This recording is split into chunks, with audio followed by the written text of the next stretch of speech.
Who inspired you? A lot of people. First of all, my parents, both musicians. My dad could teach himself any instrument in the room, and my mom was a great singer, and they both could have been great entertainers in their own right, but they wanted to have a family. I'm inspired by Celia Cruz, Tito Puente, Jimi Hendrix, Led Zeppelin, Parliament Funkadelic, Richard Pryor. The list goes on and on and on.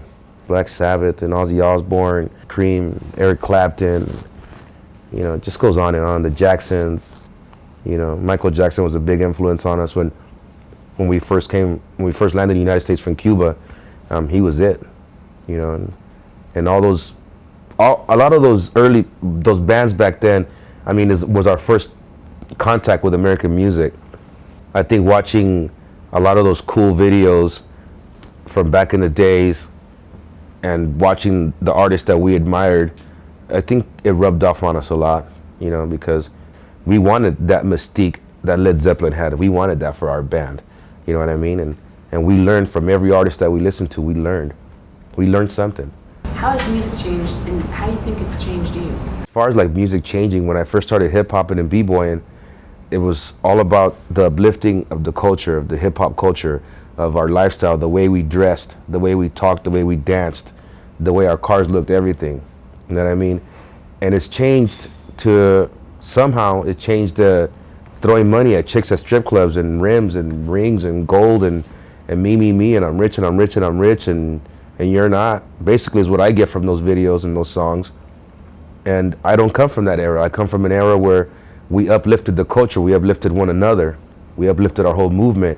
That's why I was a fan of Run DMC. That's why I was a fan of KRS-One and Public Enemy. You know what I mean? And it just switched and it became really vain and really arrogant and stuff like that, and I'm not into that.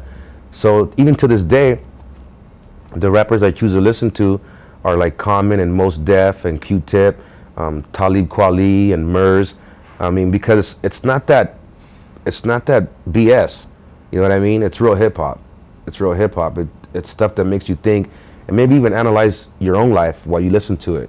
Where do you picture yourself 20 years down the road, 30 years? What do you want to be doing? Cypress Hill, man. I want to still be jamming. 20, 30 years down the road, I'd love to have my own, label situation set up. If not my own, with Be Real, Cypress Hill Records or something like that. Continuing the tradition of delivering good music and being one of those people that, is on the cutting edge of what is, hot music and all that stuff.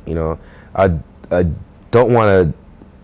20 years from now, I could still see us doing Cypress Hill. 30 years from now, I don't know about that. But then again, we could end up being the Rolling Stones of this thing.